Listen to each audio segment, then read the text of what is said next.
Good afternoon, you beautiful people. Our forecast says rain possible in the next hour. That's what my phone says. I don't believe that, but let's see. Okay, so what we are going to do is we are going to use some of these composts that's been lying here for a couple of years. This is basically old sheep manure. Hold on one second, Matthew.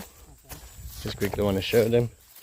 It's basically soil with plenty of organic matter, and we are going to place it into different holes. This is the old corn patch. I don't know if you remember last year we did different exercises here, and if you remember correctly, there was almost no carbon in the soil, no biomass, everything was gone. It was basically just empty land. We had to struggle to get in mulch. You can clearly see how much mulch there is now. So we are going to open it up every 2 meters, like one there, one there, one there, one there, one there. Matthew, where's the watermelon seeds? No, it's fine, it's fine. So Beshi bought some watermelon seeds, and we're just gonna put like 4 shovels into each hole. 4 shovels there, 4 shovels there, 4 shovels there. And we are going to take this old corn block and plant some wild watermelons in it, or watermelons that we will have to grow through the wild. I want to know from the community whether they would cut these guys down. It's a weed that smells very funky. Whether you'd cut them down and use them as mulch, as well as these trees.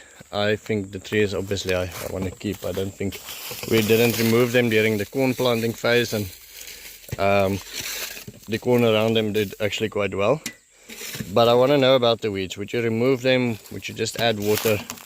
How would you handle this? The corn we're just going to trample down, I think, and see how that works out. I think it would be a very interesting experiment.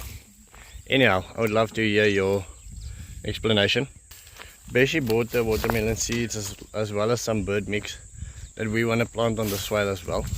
I think this week we're going to do this patch here, and then next week we'll do the swale, just so our harvest is a bit staggered. And then somebody said in the comments that since such a big part of the pigs' expenses will be food, they would suggest that I dedicate a couple of hectares to corn.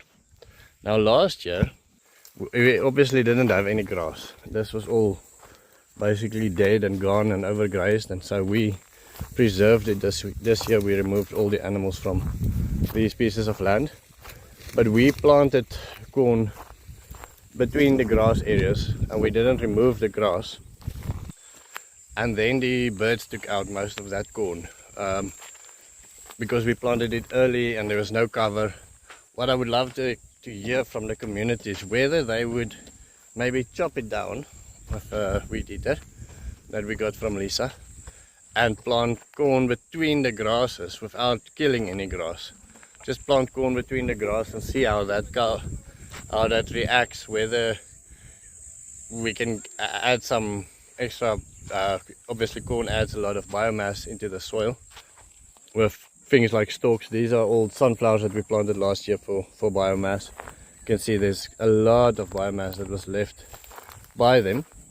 So adding corn would add biomass to the land, and obviously I think we should do it a little bit later once the rain comes, a month or so from now.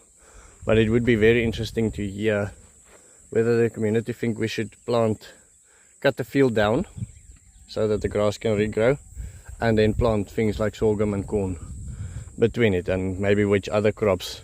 I was thinking this year, because we have so many pumpkin seeds from last year, we should maybe just add pumpkins like all over the farm and see what grows and what doesn't, and see if we can get a harvest from that. Would love to hear everybody's comments on that. Time ran out a little bit, but I wanted to show you this. That is going to be the end of my story for today. I hope you have a wonderful day, and I hope each one of you one day have the chance to come and see one of these sunsets with me. I will see you tomorrow.